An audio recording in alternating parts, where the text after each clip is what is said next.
Come, let's learn science. Our today's topic: real gas versus ideal gas.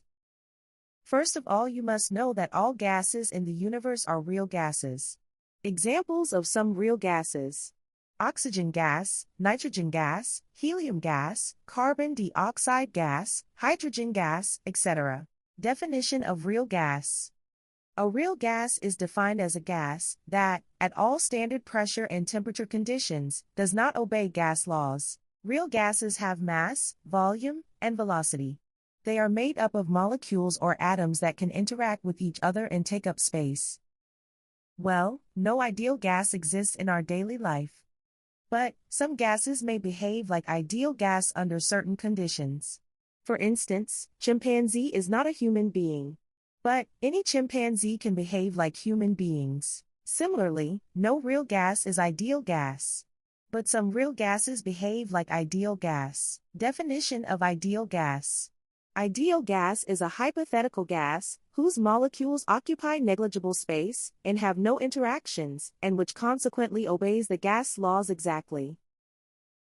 How to convert real gas into ideal gas? Let's consider hydrogen gas. Here, hydrogen gas is a real gas.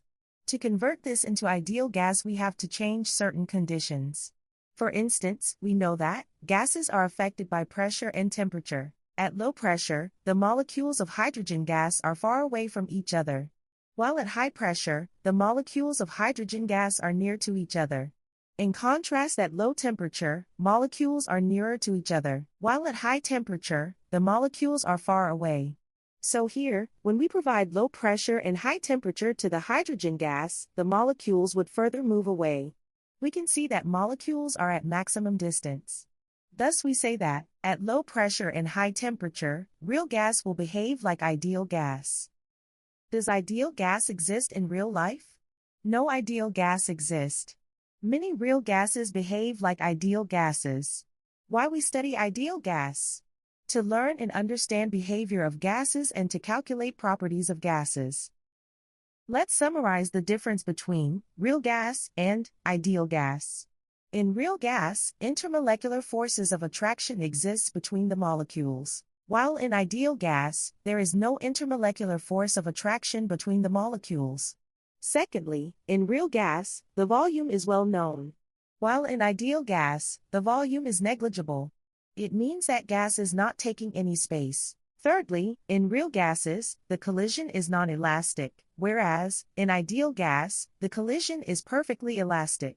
Real gases do not follow the ideal gas equation, whereas, ideal gases follow the ideal gas equation. PV is equal to nRT. Thanks for watching. Subscribe my channel and hit the like button.